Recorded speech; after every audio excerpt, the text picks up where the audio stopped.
मैं नव्या और ये है मेरी कहानी। 8 साल की थी जब मेरी माँ की डेथ हो गई थी और पापा दूसरे ही दिन नई बीवी ले आए।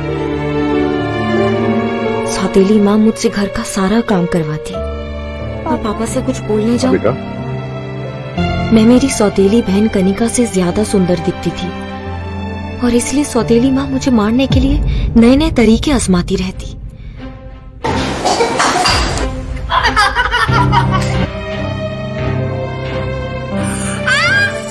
मेरी जिंदगी नरक से भी बदतर हो गई थी। मेरे पास बस एक ही रास्ता था, शादी करके इस घर को हमेशा के लिए छोड़ दूं। भगवान ने मेरी सुन ली और एक दिन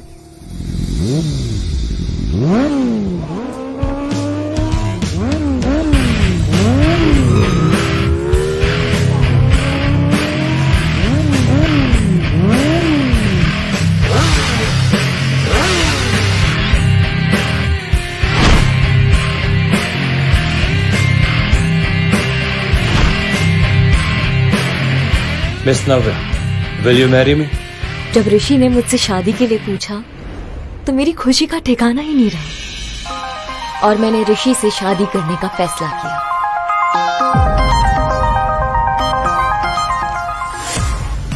मेरे बैचलरेट पार्टी के दिन मैं बहुत खुश थी।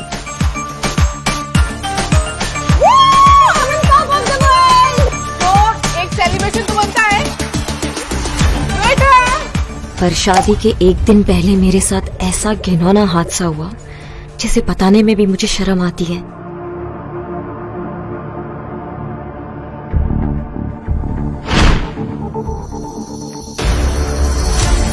किसी ने मेरी ड्रिंक में नशीली दवाई डाल दी और बेहोश करके होटल रूम में मेरा फायदा उठाया। ऋषि, शादी से पहले प्लीज ये सब नहीं ऋषि।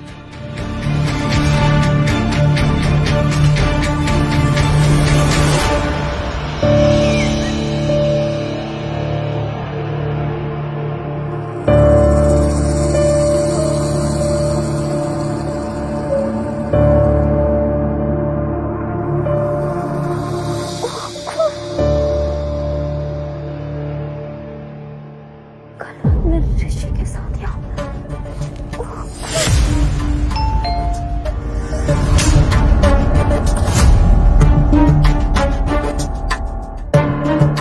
ऋषि, तुम बाहर कब गए? नव्या, तुमने क्या हालत बना रखी है? अच्छा, तुम्हारी बैचलर पार्टी खत्म हो गई होगी। ऋषि मेरी बात सुनो। Don't you dare! अपनी जुबान से मेरा नाम भी मत लेना। ये बिस्तर, ये कपड़े, ये टाई और दारू के नशे में तुम्हारी सारी असलियत सामने आ गई। 2 दिन में हमारी शादी है और तुम कल रात को किसी और के साथ। नहीं, अब तुम्हारे साथ शादी करने का कोई मतलब नहीं।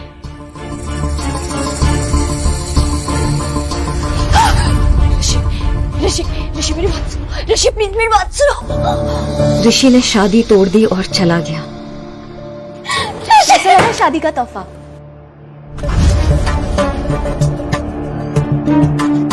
सुहागरात तो हो गई पर दूल्हा बदल गया। जो ड्रिंक मैंने कल रात पी थी उसमें नशीली दवाई उसी ने मिलाई थी। इतना बड़ा धोखा किया मेरे साथ कनिका। क्यों? क्योंकि मुझे ऋषि की साली नहीं, घर वाली बनना है। और बात रही तुम्हारी, तो तुम्हें तो मैं कभी खुश नहीं रहने दूंगी।